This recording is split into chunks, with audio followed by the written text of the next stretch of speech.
Welcome to PhD with Women on It, Hack the Future.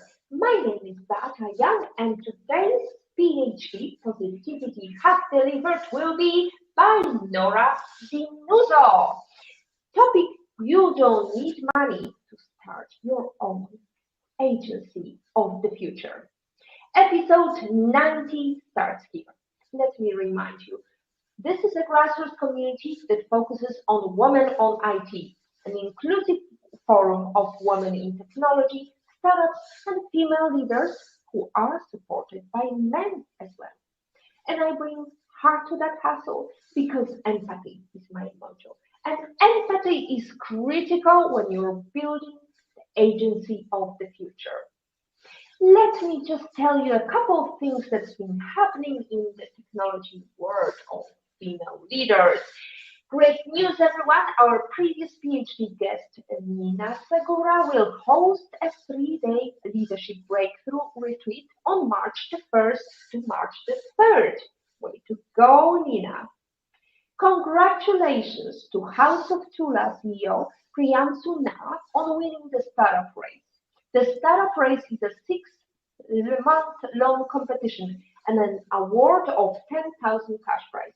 Priyansu Nath will use the money to invest in online marketing and social media marketing campaigns. Way to go, and I hope you're watching us, Priyansu, because today's vision is going to be explored by Nora, who's expert in marketing. Speaking about expert in marketing, who is a better person to mention but Cindy Gallop, whose mantra is build your own agency. She's the inspiration for today's topics. Cindy was our guest on episode 81, Hacking the Future with Tech Legend. That's Cindy, of course. And we wish Cindy a very happy birthday. All the best on your endeavors. Now, let's go back to today's episode. You don't need money to start the agency of the future. Women are at a distinct disadvantage in the advertising world, and Cindy Gallop's mantra, build your own agency, was an inspiration for our guest, Nora DiNuzzo, who has spent the first 15 years of her career working for independent advertising agencies, pitching hundreds of brands from startups to Fortune 500. She has helped many big companies get bigger, but her passion for helping the small business community inspired her to start Feature, a brand strategy and growth consultancy for small businesses, helping founders optimize their potential. Whether you share the same passion for advertising, or you're a founder of a small business, or know someone who's just starting with their entrepreneurial journey, this episode is for you. Nora, let's start with a simple question. Where in the world are you? It's always a good question. Thanks, Beata, for having me. I am in Pittsburgh, Pennsylvania, in the United States. Pittsburgh, and it's very, very snowy. You were showing us just a minute ago how covered in snow Pittsburgh is. And Nora, we met during Cindy's live stream. We did. And you chipped in, and you were really big fan, just like me, of Cindy. So tell us, when was the micro moment for you to decide to go for the agency of the future? Yes, of course. Cindy is such an inspiration to so many women in advertising that are still in the field and that have left it since. And I would say I'm still very and men as well. I'm sorry, I have to interrupt you. Yes. Absolutely, she's forever and ever business inspiration. Yes, she sure is. And I would still say, while I'm not working in an agency any longer, I'm still very much adjacent to the agency world. I consult with many agencies that I would classify as small businesses, and everyone has a different definition, but how I would classify a small business is under 25 million in annual revenue. So that's the size that I'm focusing on. So whether you want to grow from $1 million to $2 million, 2 to 5, 5 to 10, 10 to 20. That's really the zone where I think I can help people. And sort of the thesis for Pitcher was that, really there's a gap. There's a market gap between advertising agencies that tend to help businesses that are north of 50 million in revenue, and then the freelance community that you can find on Upwork and Fiverr and all of those great platforms. But that, really it's a little decentralized. So when small businesses are looking for resources, they often go to agencies first, and agencies will say, I'm sorry, but you're too small. We can't help you. Our minimum size of a contract might be $250,000, $500,000, $1 million. And small businesses that maybe haven't crossed through, series A, B, C yet, or even if they have, they still might be too small.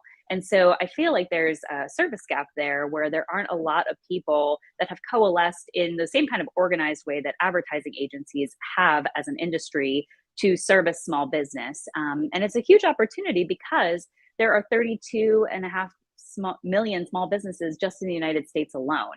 And I know far more when you think about it globally. So it always kind of was a head scratcher to me when I was working for agencies, like, we're thousands of agencies competing for, I don't know, maybe 10 or 20,000 businesses. So we're always like up against each other. And, it's the Fortune 500 and other enterprise sized companies. But what about the 32 million? So that's what I'm focusing on now. So Nora, that sounds like a Netflix Working Moms series. That's how one of the characters started, just by pitching to agencies and building her own agency.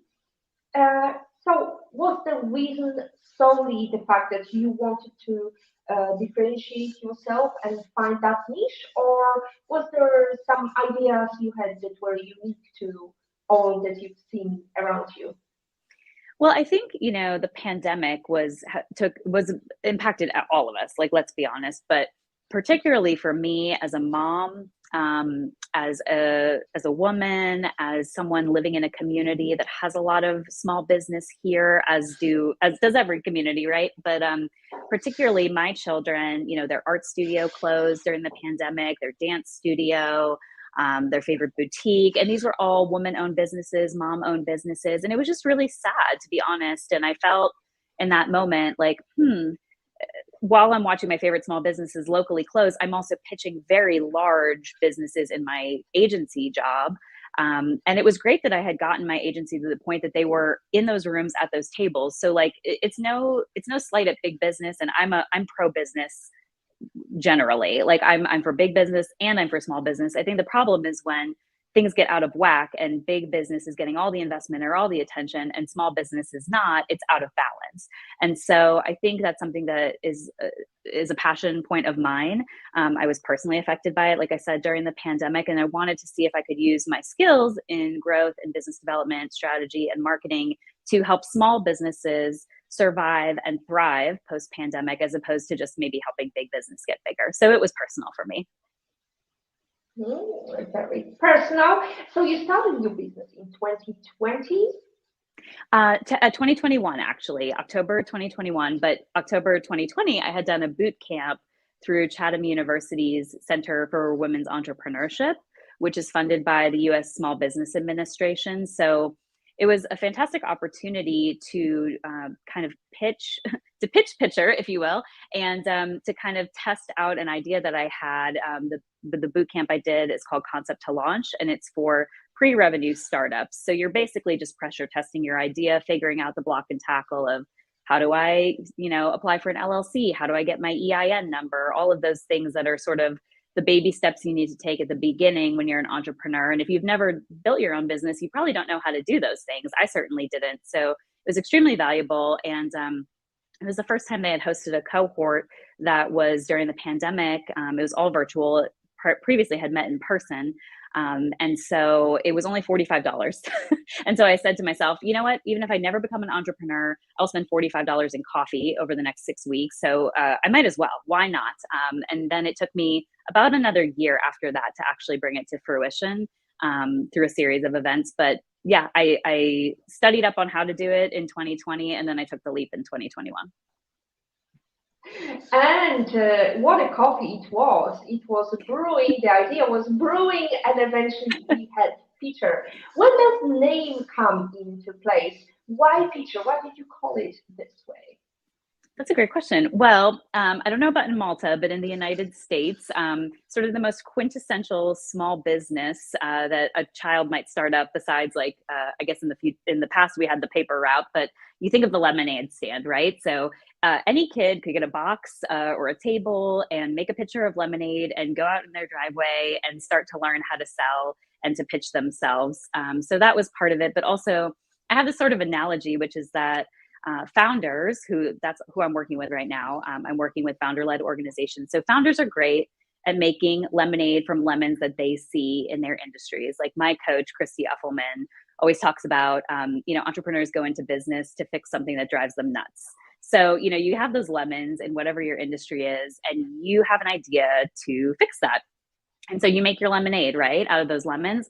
But now you have your lemonade in a bucket and you have to get it into the glasses of the masses. How do you do that? You can't pour from a bucket into a glass. You need an elegant solution in between. You need a pitcher, a vessel to get your idea into the glasses of the masses. So that's why pitcher. Beautiful. Great name, and definitely you pitched it well to me. Nora, speaking about small businesses, so you mentioned that you help small businesses. Is there, as you mentioned, there is a certain gap in terms of servicing small businesses, and you also are very active in Pittsburgh. Can you tell us about your local scene? Sure. Funny enough, most of my clients are not in Pittsburgh, at least right now. I have clients all over the United States, also the UK and Canada. So I guess I would say I'm doing global business at this point, but I do love to support the local Pittsburgh community. There is an incredible business and entrepreneurial community right here in my backyard. So I try to stay as involved as possible.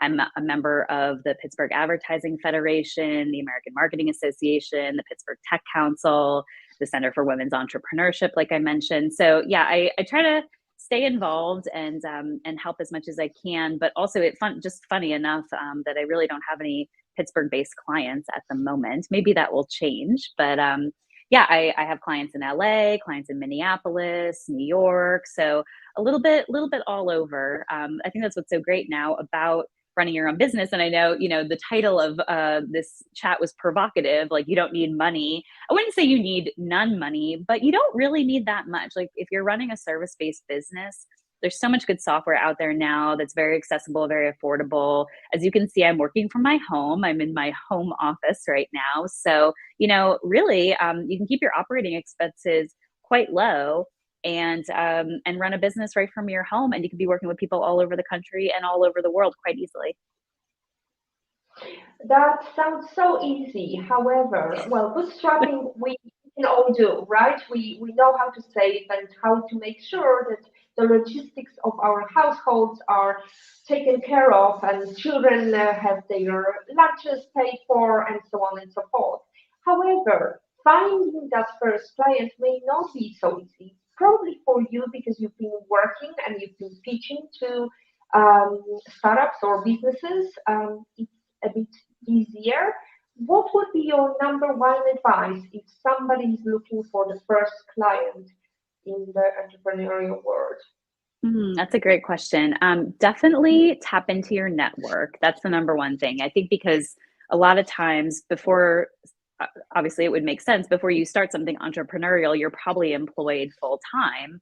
And if you are, then you may have to be a little bit careful in terms of, sharing publicly what you're doing, what you're thinking about doing. I know a lot of people are sort of side hustling or freelancing at this point. And I think, I don't know, I think organizations should become more comfortable with that concept, frankly, but that's a whole long topic we could get into. But I think the thing to really do is let your network know privately that you're interested to go off on your own, to consult, to work in more of a freelance capacity. And people that know you, trust you already, that you've worked with in the past, that you've done good work for, that could vouch for you, ask them, hey, can I do a project for you? Is there anything, whatever you want to go off and do on your own? Like for me, it's pitching, it's brand strategy, it's business development. So, the first few types of projects I did with my earliest clients were, designing a pitch deck or developing a marketing strategy, a content strategy, things that were easy for me to do.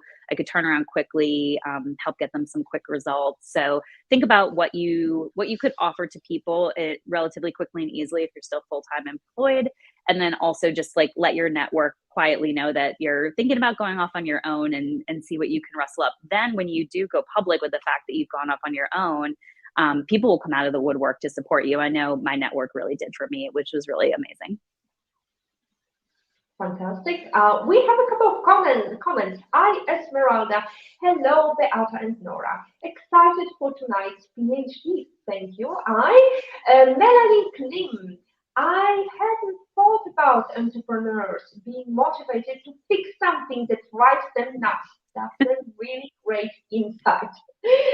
So you were one of the examples of trying to fix something up. Now, in terms of fixing, did you manage to fix things, or you feel there's so much work to do? Well, it's always a work in progress, but I think, like I started to mention, the thing that drove me nuts about working in an agency was that we couldn't support new up and coming small businesses, innovative businesses. And most of the innovation truly is happening in small business. It's not happening at the big companies because, a big machine is hard to get moving. It's hard to change. And there's legal concerns, there's R&D concerns. Like how many times we were working on innovation projects at R&D at very large companies, and they said, oh, that creative idea, that can't be done. That's impossible. That can't be done. And a lot of times it can, but it's the inertia, factor. So I think so much of in every industry, where innovation is happening is in small business. And so that's what I was really excited to work on. And when people would approach us and say, hey, can you help us, launch my robotic farming, startup, of course I wanted to work on that. I wanted to work on robot lettuce. And, it was basically told they're too small. We just can't help. And so that just drove me nuts. Like, I just really wanted to be able to help small, innovative companies. So I'm still working on it. I think I have a good idea to try to bridge that gap again between what agencies can do or want to do and what freelancers individually can do. And maybe that's creating some sort of like a network in order to help small businesses tap into those great freelance resources that are like highly vetted. And I think a lot of times you can spin your wheels, like trying out freelancers, researching them, learning about them, giving them a test project. Maybe it works, maybe it doesn't. But if you go to a source like an agency where they could say, these creatives, these artists are very well vetted. This developer is excellent. This strategist is excellent. This copywriter is excellent. Some of these resources that small businesses need to tap into, I think a lot of times it's just for small business owners, you spin your wheels trying to figure out who's good at what. So maybe there's something that we can do to bridge that gap. And anyone who wants to get involved in that, come along with me. Let's do it. Let's do it. Screw it. Absolutely. Now, we are talking about building the agency of the future. It does not only apply for marketing, as we know, it applies for any business, anything you would like to do, anything you dream of doing, because the frustration of not being able to move with your creative ideas is real, especially for many females who have to deal with toxic assumptions, with very narrow-minded humans who do not see the potential.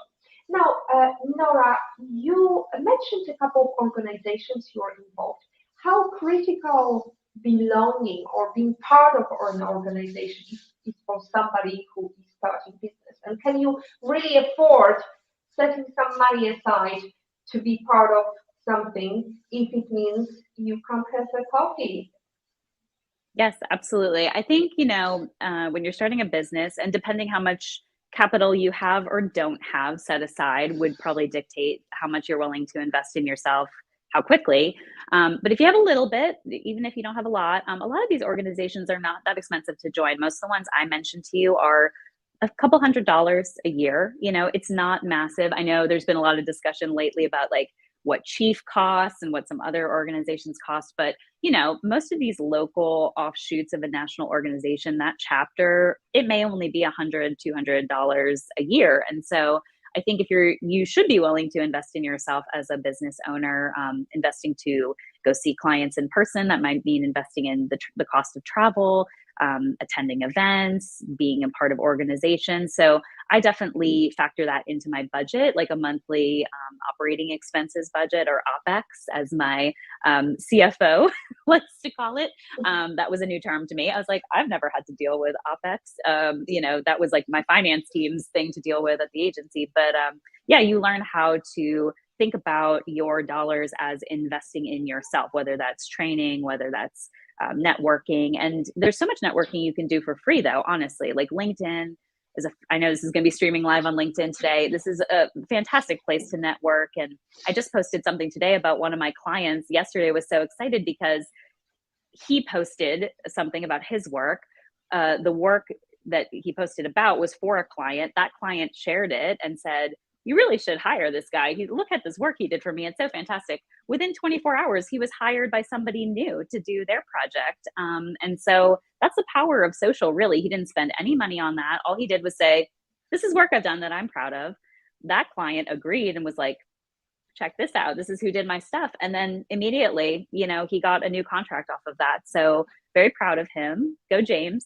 And yeah, I mean, I think, there's a great ROI to be had in social, and LinkedIn's sort of an untapped resource for that. Absolutely. In the meantime, our cat is going to destroy the scenes behind me. You can probably hear it going nuts. Now, Nora, speaking of you and bootstrapping, I guess as an agency you could also offer some of these organizations some barter agreements, right? Yes, that's very true. And I do barter with some of my clients and some of my partners. So that's a great strategy. The best one I do is with my attorney. My attorney, Smart Counsel, it's a woman-led organization. But when we first started talking, they really needed marketing support. And I said, okay, well, what do you charge per hour? And then we figured out a good ratio. It's not an equivalent ratio because, of course, attorneys are charging quite a lot per hour. But as a small business owner, I needed contracts. I needed non-disclosure agreements. I needed master services agreements. Like I needed to have all my stuff buttoned up because I'm dealing, not with enormous businesses anymore, but you still have to dot all the I's, cross all the T's, if you will. So that was a great trade arrangement I've done. I've also done the same. I'm doing one right now, actually, with a company called Mercury Mosaics in Minneapolis, and they make handmade tile. So they, Mercedes Austin, who's their founder, they've been in business for over 20 years. Incredible woman-owned business, small business. Check it out, mercurymosaics.com. But, I had her tile actually in my last home in my shower. We had done a project together, and then I was so sad to leave it when I moved to this house. I don't have my tiles anymore. And she started doing framed artwork, like framed mosaic artwork. And I said, Mercedes, I'm probably going to be moving in another 2 or 3 years here. Next time I want to take your tiles with me. And she said, well, I can make you an art piece. So she's making me an art piece, and I'm helping her with some marketing and business strategy. So there you go. You're absolutely right, Beata. There's a lot of creative ways to get started working with clients and get some, get some projects under your belt without actually having to exchange dollars, if that's what you want to do. Absolutely. Now, Nora, you've been in business since 2021. Are you planning to add some hires, or are you already hiring some people? Yeah, it's interesting. I talk about it as being in a little bit of a treading water moment where I know I want to scale my business. I'm just trying to think about how to do it in the best way, because last year I did bring on a couple of 1099 hires, part-time contractors, also brought on a W-2 hire for a bit of time. And it was really helpful when I was trying to get the business up and running and bringing more clients on. But I don't know that I did it in exactly the right way or at the right time. And there were some struggles with that, essentially covering all of my employees' costs and their salaries, but maybe not taking my own. And you hear founders say all the time, oh, I didn't take a paycheck for the first 3 years. But when you have children to take care of, as I do, you can't likely, unless you have some wealth set aside or built up from some past experience or just life, that you may not have a 3-year fund to tap into. I didn't. I had a 1-year fund to tap into. So that kind of made me rethink the structure of the business and when and how to scale it. And so it kind of just took a breather over the summer. And now I'm a solo operator, but I do bring in subcontractors like as projects require. There's one I'm talking to this week that's in the financial services industry, and it's not really my background. So I'm thinking about bringing in collaborators for that project, for instance. So yeah, I'm very open to collaboration, partnerships. I get brought in by some of my friends as a partner on their business frequently too, which is another thing you can do as a freelancer or an entrepreneur that you can't necessarily do when you're working full time for someone. So yeah, there's a lot of options for scaling that I'm exploring. I do want to, because I think it's a bigger idea than just me. And I can probably I've tried to figure out the math, but I think I can only help 100 small businesses a year by myself as a solo. That's my goal. I did 30 last year while I was getting the whole business up and running. So now that it's running, I think I could do 100, but getting beyond that would be hard. And when you think about like what kind of dent you're trying to make on the universe or the world, 100 out of 32 million is kind of a small dent. So I would like to make a bigger dent, I guess. Well, I guess it's time to say pick me, as the donkey from from the great fairy tale said. But I think it's also time to say another great quotation by Cindy Gallup: "Small steps lead to big accomplishments." Nora, we keep our fingers crossed. Coming back to the business, you mentioned we were chatting beforehand, before Christmas actually, but I know that you were very passionate about small businesses and how they were hit by the pandemic. Tell us how you're helping these businesses. What, apart from advising on their social media strategy, what do you do to help? Yeah, thank you for asking. So the first thing that I tend to do with small businesses, because I'm positioned as a growth strategist. So what Pitcher wants to do as an organization, or me as the leader of it, is to basically help founders understand why they're no longer growing or not growing at the pace that they want to be. So pretty much all of my clients share that in common. They know they're not growing at the speed or at the rate that they would like to, or they've suffered some kind of a loss. Like the pandemic, hit a lot of industries very hard. So some people were digging out of $1 million hole, $500,000 hole, maybe more. And so most times founders know they're not growing. They know that growth is a problem, but they can't really pinpoint why. And it's sort of this notion of not being able to see the forest through the trees. When you're in it, when you're in your business, it's very hard to take an outside look. And it's interesting because there's so many coaches on LinkedIn. And so, I've started to like be in the world of coaches and consultants, and you start to realize every coach has a coach. Like no one can really get that perspective on their own business, including myself. Like I don't have a good perspective on my own business and what I could or should do or couldn't do or shouldn't do. So I bring in coaches to my business all the time. So I try to let people know that, because I'm like, look, there's no shame in you asking for help with this. There's absolutely no shame in you saying, you know what, I'm a robotics expert. And while I was getting my PhD in robots, did not get an MBA in marketing. I just didn't, and why would you? So it's fine to bring in a consultant.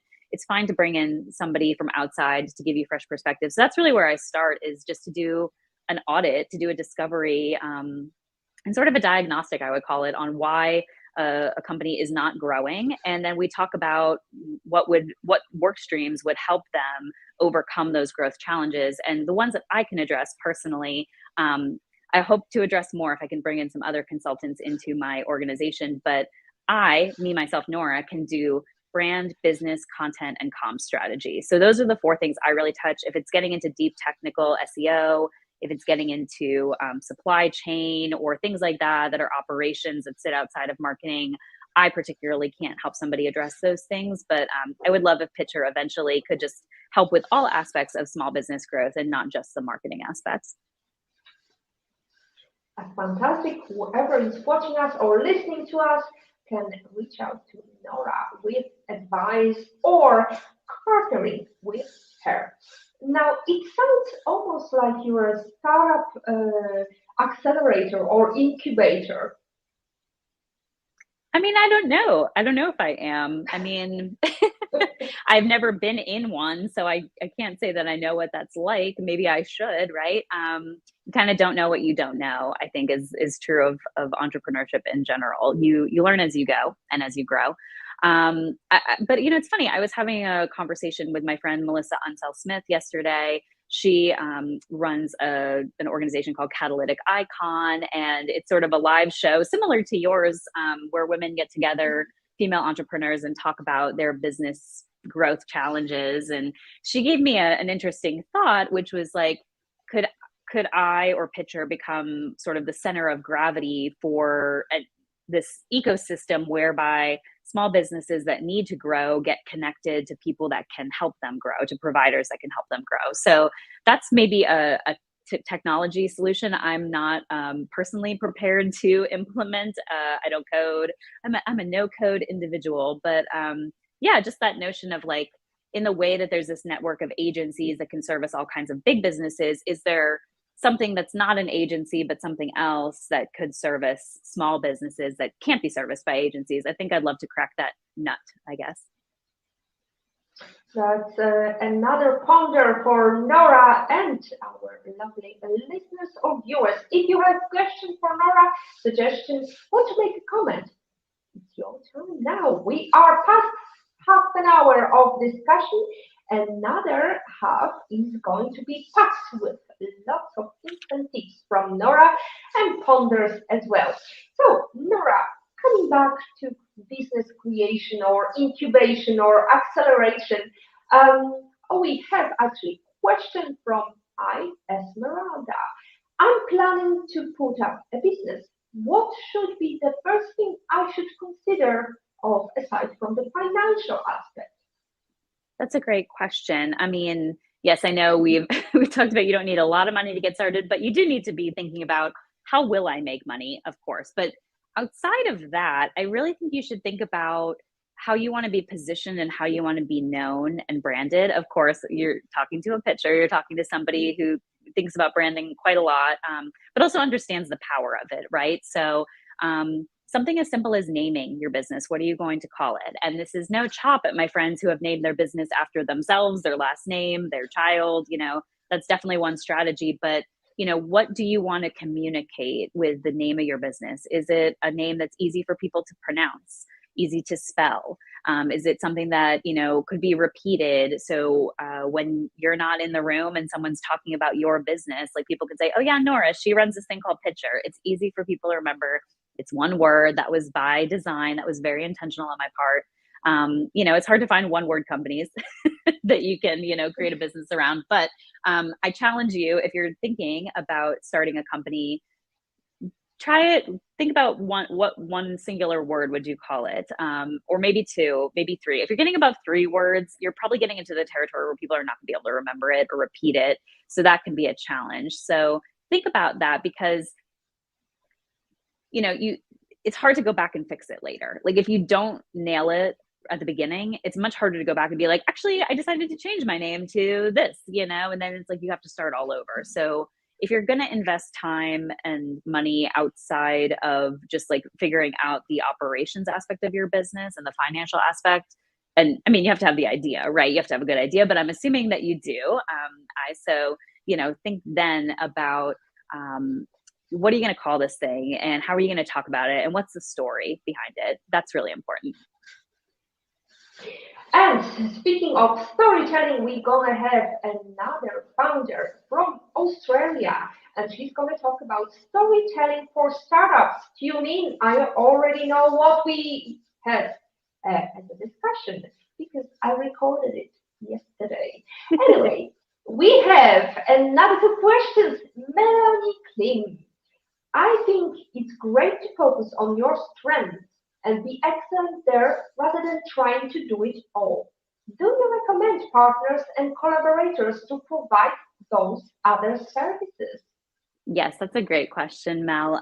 Mel and I are very good friends. We go way back. We were just texting last night about our very first job was at this small local business called the Elegant Farmer, but somehow they never put us on the same shift. I don't think they wanted us talking during work. So I always had Saturday and she always had Sunday. But this is a great question. So yes, my friend Lovely Mordelis, another one of my coaches, talks about your zones of genius. And I know she didn't coin that term. It was probably some other thought leader coined it, but she talks about it with me a lot. And it's true that you cannot be a genius at everything. So figure out what are your zones of genius. Like for me, it's strategy, brand strategy, it's marketing, and it's how to talk about brands and how to help brands grow, business development. Okay, great. I'm a genius at three things. Guess what I'm not a genius at? Finance, HR, operations, all kinds of other things, technology, IT. Oh my gosh, like I was trying to do a cybersecurity insurance application and was so stumped. So yeah, recognize what your zones of genius are. You could do a little exercise, like write them down. Like one of my favorite exercises to do, and I've actually turned it into a slide in my pitch deck, is what I do on one side, and then on the other side, piece of paper, divide in half, what I do, what I don't do. And like write down for yourself, like truly, what do you not like to do or what are you bad at? Because so many times when we're pitching our capabilities to investors or agencies to clients, it's like we can do everything. We can do everything for everyone. There's nothing we can't do, because you can bring in partners, right? But people kind of call BS on that. Like, really, you can do everything well for everyone? Like, I'm not sure I believe that. And people can sniff it out. Like, I think there's power in specialization versus generalization. So figure out what your specialty is and what those zones of geniuses are, and then bring in other people to work on those things that you don't know how to do, don't want to do, don't have time to do. Because you'll find if you're a solopreneur, like I am right now, you will not have time to do everything, even if you were a genius at it. So I outsourced. The very first thing I outsourced was my bookkeeping and like CFO responsibilities, because I am just not a financial brain. I can come up with a really great like budget for working on someone else's business, but trying to do it for myself and do my own books is just something I'm not strong at. So yeah, figure out what you're strong at and then bring in the partners for things that you aren't, and you'll have fun collaborating. Absolutely. I guess then Amal will have a question unanswered because she's asking, Nora, how did you figure out financial management? You just found a good financial advisor. Is that correct answer? Yeah, I mean, basically, not to dumb it down, but yeah, having a CFO brain on your business. My CFO, Laura Kelly from Tula Books, is fantastic, and then her bookkeeping team, Janine, is my bookkeeper. So we're in touch regularly about invoices and about cash flow and my P&L and all of that stuff. And so for me, it was great to be able to outsource that. It's part of my OpEx. It's actually like half of my OpEx is my financial management, and it's worth every penny because it's just not something I'm good at. And you think about the hours you would spend toiling away at something you're not strong at, like I know we're trying to move to value-based pricing and not rate-based, hourly-based pricing, like exchanging time for dollars. But in a time for dollars exchange, like the 5 hours it took you to balance your book, like what could you have charged a client for those 5 hours of your time to work on something you're actually good at? And so if you can make more money doing what you're good at than the thing you're not good at, and someone else can do the thing you're not good at for the same amount or less than you can do your thing you're genius at for, then that's a good ROI in my opinion. So yes, the way I figured it out is hired somebody. It's not me. Absolutely. Yes, and definitely it works as well because as further you go, there will be out of the box thinking required, and your accountant is going to be irreplaceable rather than you going and worrying overnight whether you did it wrong or right, and maybe you should have applied a different taxation. Anyway, we've got Melanie clarification. We've got Jupiter. Keep it simple. Love this point. Jupiter Stone is also saying this is true. I'm not sure what he's referring to. My first business, no one could spell it, and it could cost so much money reprinting and redesigning things. Thank you so much for live comments, ladies and gentlemen. Aya at Buho just commented as well. Zones of genius. Absolutely. That's all about Nora today. And not only Nora, because we mentioned a couple of viewers today. You're part of our discussion. We love it. And just hopping on, says Aya. Lovely to hear from you. Yes, that's such a deep insight. Whatever it was, there is all the deepness of insights today with Nora. Nelly's here again. Trying to do it all is a great way to burn yourself out. I love this idea of zones of genius and the what I do and what I don't do lists. Absolutely. Power in specialization versus of generalization. As Nora put it beautifully. I'm sorry, my nation today, spelling nation is not with it. My English is better today, as Robin Williams would say. Anyway, upwards and onwards, and we are heading towards the end of our show. 15 minutes, more than 15, nearly 20 minutes left. Nora, speaking about your business and maneuvering between looking after kids, you've got two, and one is only 3, the other one is 6. So, and your partner is also working from home. Is he partner in crime? Is he supporting you? How is it working? And was it difficult route?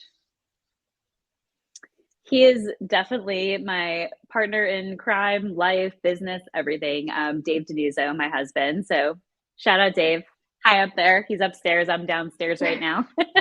he works for an agency as well. And we worked for the same agency for many years. So although we didn't meet there, I actually brought him into the crazy world of advertising, and he has me to blame or thank for that. So he's working for a different company right now, but he is, talking to me about my business all the time, consulting with me on it. He's so helpful.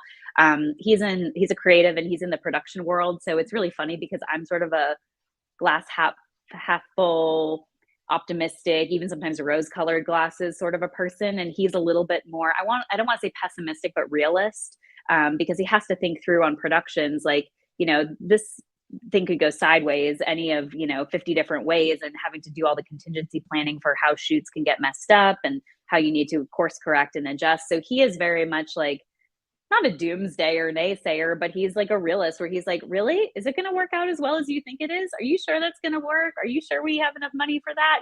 So he's a really good like check and balance for me, and also just a great life partner. He's an awesome dad, and he's helping so much with the kids. There's so many times where I'm on a call and I'm like, hey, can you get them from the bus, or can you make dinner for them? And so, we very much share the load around the house and just in work. And when we were both working for an agency, the same one, we both had the same 80-hour week during the pandemic where we didn't have childcare, and we were like, okay, we're broken. Like I don't know how to make this better or do this. And we ended up getting a nanny as a result of that.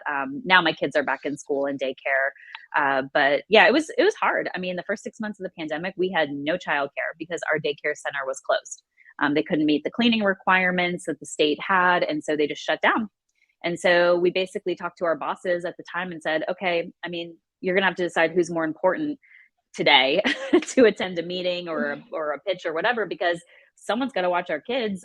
They were 4 and 1 at the time. You can't just leave a 1-year-old unattended. So I very much struggled with that. And I know Aya, who jumped in and said hi, she coaches and works with clients that are parents also, and just helping them balance the whole just insanity that is being a working parent in the modern age, especially post-COVID. So shout out Aya for the work that you're doing. It's really important. Mental health, whether you're an entrepreneur or whether you're someone's employee, so important to talk about and get help with. Honestly, like I had postpartum anxiety and I had to seek help, and there's no shame in getting help. Absolutely, no shame in getting help. No, but the critical point is here, I think, the take from you saying how supportive your partner is. Find somebody who is going to support you. Build this network of supporters. It's so much easier when you've got somebody who is ready to take control when things go hayway. So we've got Melanie. I would like to hear more about value-based pricing in contrast to rate-based pricing. Maybe a topic for another day. Can you touch upon it, or is it too much? I will touch upon it. No, it's a very important topic for entrepreneurs, particularly, but just any business in general. Someone I really love to follow in this space is Tim Williams from Ignition Consulting. So check him out, Tim Williams, Ignition Consulting Group. Tim really has done a lot of education for the advertising agency community in particular on moving from time and rate-based pricing, like the billable hourly rate, the timesheets, all of that, to value-based pricing, which is basically the way I like to break it down and define it is, here's a great way that Tim explains it. When you go to buy a car, you probably have a brand in mind, and say you want to go buy a Mercedes. Okay, so you walk into the Mercedes showroom and you say, I would like to buy the S-Class or whatever, what's the new one? The like ESG, it's the new, e-vehicle, EV. Okay, I want to buy that one. What does it cost? $95,000. Okay, great. Like, you don't ask then the dealership to give you the list of parts and what every single part cost in the car and then nickel and dime. Like, do I really need that engine? Do I really need that kind of leather? Like, you don't get to nitpick like all the components that go into your car. If you want the car, you buy the car, period. So it's like, that's the way to really think about value-based pricing is what's the output that you're paying for or that you want to have, or what's the outcome that you desire, and pay for the value of that thing, which that's on the business to set what that value is. Joking around with a friend one time because like there's something about like a scrunchie, like a silk scrunchie that was $1,000. Like, I don't know if it's Fendi or some sort of luxury company, but was like, why can Fendi charge $1,000 for a silk scrunchie and Rite Aid can charge 99 cents? Okay, it's still a scrunchie, but hey, if you love luxury goods and you're an ultra high net worth individual and you want to buy $1,000 silk scrunchie, more power to you, sister. Like, that's fine. Like, that thing exists for somebody, and that is value-based pricing right there. The $1,000 silk scrunchie is value-based pricing. Absolutely. From value to scrunchies. Now let's go to Olga. Inspiring show, Beata. Thank you, Nora. If you can coherently communicate your message as a startup, do you actually need an agency? Ooh, great question. The answer is no, you don't need an agency. You absolutely do not. Agencies are good for certain things, but if you're a startup, it might not be the best use of your dollars right now. Agencies are great when you're scaling and when you've hit some sort of critical mass where you really need to do a big media campaign, you really need to get in front of a lot of people, you're trying to expand your production capacity, you're trying to scale your distribution. That's a really good time to get an agency involved in your business. When you're small and you're just getting started, you can absolutely tap into consultants like me or people in my network or people that are freelancing.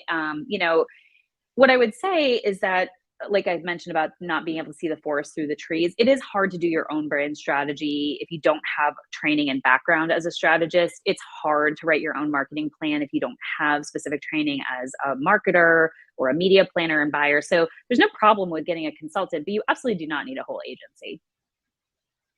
Absolutely. It's not a problem to issue an invoice. However, to file papers to tax authority, that could be an issue. Aya is saying, it is so wonderful to have a partner, inner circle, community of supporters that get the entrepreneurial journey and can hold you accountable and really cares about you. It is indeed, Aya. That's why we formed Women on IT, to hack the future. Now, Melanie, Aya, and at least in my experience, it's frustrating and unenjoyable to achieve a mediocre task rather than the satisfaction of excelling. Absolutely. Ladies and gentlemen, we are heading towards the end. Olga says, appreciate your frank answer, Nora. I can see how it works with scale up, but I think we are past the time when Mike Bloomberg defined the internet startup era as get a PR and build a website. Yes, it's much more complicated. It's more complicated than that for sure. But also there are easy things that you can do, and social is a great equalizer and democratizer of being able to get your message out. And I think, again, we're talking about business here and growing businesses and business to business. It depends what type of business you have. But for me, running a service-based business, not a product-based business, LinkedIn has been a game changer. And I strongly encourage, connect with me if you're watching this show, connect with me on LinkedIn, but also just follow people on LinkedIn. And then once you get up the courage, post on LinkedIn.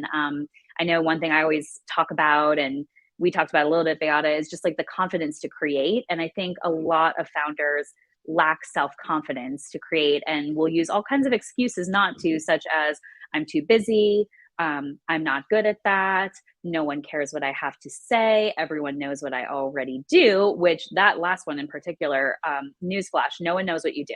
Like no one knows what I do, no one knows what you do, because people are concerned with themselves. And if you've seen any of those stats, like what I call goldfish brain, like we have about the attention span of a goldfish right now, which is maybe 10 seconds at best. And that's because we're constantly scrolling, right? Like we don't have the brain space or the capacity to dive in. And it's only getting worse probably with like things like Chat GPT and AI, just like helping people create massive amounts of content at scale. It's like, wow, what do we look at? I have a friend who calls it squirrel. It's like, ooh, squirrel, it's like you just get distracted by stuff. So it's like, because everyone's a squirrel and distracted and have a goldfish brain, like nobody knows what you do. So you have to tell them constantly what you do. I have to say also, not only nobody knows, there is very few people that care what you do. So you need to talk about it. Now say it loud. Aya says, I love equalizer and democratizer. Not sure if I said that right. Bravo, sister. Now, Nora, as we are heading towards the end of the show, what advice would you give to females to help with their startups? Number one advice. The number one thing I would tell women that want to start their own company is to spend time really honing your idea before you go out and really start to pitch it and talk about it. Is like, again, I said at the top of the hour, like my coach Christy talks about entrepreneurs going into business to fix something that drives you nuts. Like, what drives you nuts? I know a lot of things drive women nuts, frankly, because of the world that we've come up in and work in and live in, right? And some of the systemic issues that we face. So what in your career drove you nuts? Can you not stand? Are you unhappy about? Are you frustrated about? And then can you do something with your skills, with your zones of genius to address that, to fix that inequity, to fix that issue that you're seeing? And I saw Amal Masri on here. She started her organization, Fix the Broken Rung, for that same reason. Like, she was very frustrated to see in the corporate world that women of color were not advancing. There was a sort of broken rung on the ladder where they couldn't get from lower level, executive or management to the upper levels of management. And so she's working on that challenge. So, think about what frustrates you, what drives you insane, the things that make you want to quit your job every day, and then think about how you can use your unique skills to solve or address that issue. That will be the thesis for your business if you haven't figured it out yet. Absolutely. And if they wanted to start their business and they need to read a book, which one would you advise them to start with? Well, I'm not a very good business book reader because I have little children and I also have squirrel brains. So, so I'm working on my reading. A book I read recently, again, from Christy Uffelman, who I'm doing her coaching program, Edge Leadership Solutions right now. So the Edge program, she wrote a book called The Peer Revolution about peer-to-peer mentoring that I think is really powerful. So check that out as a business book. And then just as a life book, I really love The Prophet by Khalil Gibran. Yes, it was written in 1923, but has a lot of really incredible life lessons and just like, things to make you think about how you live and work in the world. And my very favorite quote from it, it's organized by a series of poems, essentially. And the poem that pertains to work, on work, the quote is, "Work is love made visible." So one of the things that really drove me in my business creation was the concept of ikigai. It's a Japanese concept, and if you can imagine a 4-leaf clover, that's a Venn diagram. It's 4 intersecting components that make up your reason for being in the world. So as it relates to your job, one is what you like to do. The second is what you're good at. The third is what you can make money doing. And the fourth is what's good for the world. And for me, being in advertising, that fourth one was a little bit elusive. you could argue that advertising may not be good for the world at times, and depending how it's used. And so I thought, for me, helping small businesses grow and thrive is good for the world. I think it's just as important that small businesses grow and thrive as it is for big businesses to grow and thrive and employ a lot of people. So for me, finding that purpose and that ikigai was super important. So yeah, to me, work is love made visible, and I'm trying to do that through what I'm doing now, working with small businesses. That's very much in line with empathy economy, and very much, I would say, not many men focus on, because we become somehow more on the social side of our entrepreneurship. However, as Cindy says, we need to make shitload of money to be taken seriously. Now, speaking of great people, Eleanor Roosevelt once says, women are like tea bags. We don't know our true strength until we are in hot water. In life, how are you in hot water? How are you brewing, Nora? Well, I was always told in business development, which can be stressful, pitching, that I was always cool under pressure. So I try to carry that through for my clients, and help them to stay calm and understand, like, this is a long game. We're in a marathon, not a sprint, you know? So just staying calm, I think, under pressure, especially pitching can be a pressure-filled situation, but it doesn't have to be. You can make it fun. One thing I like to tell my clients is make it a conversation, not a presentation. That helps to kind of keep the mood light and to keep you not feeling like, you're anxious, but just having a conversation with a new friend. And one of my favorite quotes, speaking of hot water, is from Winston Churchill: if you're going through hell, keep going. Beautiful. Is that also your favorite life lesson quote? Yeah, I would say I think resiliency and grit is super important for entrepreneurs, and I've not been one for very long, but just in life in general, as a mom, um, as a woman, as a man, as someone who's employed by someone else, someone who's running your own business, resiliency, grit, not giving up, like, really the only way that you fail is to give up. And that's something that, we talk to our kids about a lot, because they're learning and they're trying new things. And of course they're failing, because, like, that's life. You have to fail to learn, and you have to get comfortable with failing. And so I think when things get tough, you just have to remember, keep going, like, keep picking yourself back up, keep going, even when it feels hard. So yeah, keep going. Well, Nora, I hope you're going to keep going, because it is definitely a beautiful path to be on, and working independently is great fun. And especially having client base after such a short time already, all around the globe, is something that I am super proud to say that, we need more women like you. You're a role model. As we can see in our comments, we've got Aya Esmeralda, Melanie Klim, Amal Masri, Jupiter Stone, Aya Esbo, Olga Vasina. So it's been a pleasure. But before we wrap up, I wanted to ask you, imagine the pandemic is over and you can invite any person in the world to have private breakfast anywhere in the world. Who would you invite, and where would you go to? Well, obviously I would come to Malta and have brunch with you. That's my answer. Yay! Oh my goodness, really? So sorry. We'll invite Cindy too. But, if Cindy's available, she can join us. oh yes, there you go. That's much better, because I can only deliver so many Cindy quotes. She needs to do it herself.